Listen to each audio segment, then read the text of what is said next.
அந்த ஹீட்னால தான் வந்து முடி கொட்டுதுங்க. அது மாதிரி நம்ம தூக்கங்கிறதுங்க. நம்ம நேரமா தூங்கிடணுங்க. ஓகே. மோஸ்ட்லி எங்கண்ணா அதிகமாக நீங்கள் கொரியர் கொடுத்துருக்கீங்க? ஆனால் சென்னைங்க. ஓகே. இப்போ என்ன பண்ணாங்க, சென்னையில் வந்து பார்த்தீங்கன்னா மேக்ஸிமம் வந்து பார்த்தீங்கன்னா எல்லாம் ஹீட்டர் போட்டு குளிக்கிறாங்க. ஆமாம், அப்புறம் ஹீட்டர் தானே. ஆமாம், ஹீட்டர். ஆனால் அது ஹீட்டர்லாம் வந்து பார்த்தீங்கன்னா நம்மளுக்கு வந்து அது நம்ம கெடுதலுங்க. எப்படி? நம்ம வந்து பார்த்தீங்கன்னா கிராமத்தில் வந்து பார்த்தீங்கன்னா அடுப்புல தண்ணி காய வச்சுங்க, பித்தளை அண்டால காய வைப்பாங்க.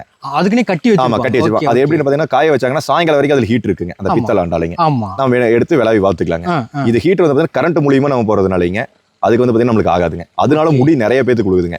சென்னையில வாங்குறது மெயினா வந்து சென்னையில தான் நிறைய பேர் வாங்குறாங்க. Okay okay okay. அந்த ப்ராப்ளம்லாம் சால்வ் பண்ணி எல்லாமே சால்வ் பண்ணிடுங்க. சில பேர் ஹெல்மெட் போட்டிருக்கங்காட்டி முடி கொட்டு. ஆமாங்கண்ணா, ஹெல்மெட்னால கொட்டுறது எப்படின்னு பார்த்தீங்கன்னா ஹெல்மெட் போட்டு வண்டி ரொம்ப டிராவல் பண்றாங்க. அந்த வேர்வையெல்லாம் பார்த்தீங்கன்னா நல்லா அமுத்தி நின்னுங்க ஃபுல்லா இதாக இருந்தாலிங்க அவங்களுக்கு வந்து ஹீட்டுங்க. அந்த முடியல வந்து பார்த்தீங்கன்னா நிறைய உழுவிருக்க ஆரம்பிக்குதுங்க. Okay okay okay. அது ரெடி பண்ணிக்கலாங்க, ஒன்றும் பிரச்சனை இல்லைங்க. அது சரி, எதாவது முடி தலை முடி போனோம் எல்லாம் ரிசல்ட் இருக்குங்கண்ணா. ரைட், கொடுங்க அது. ஓகே.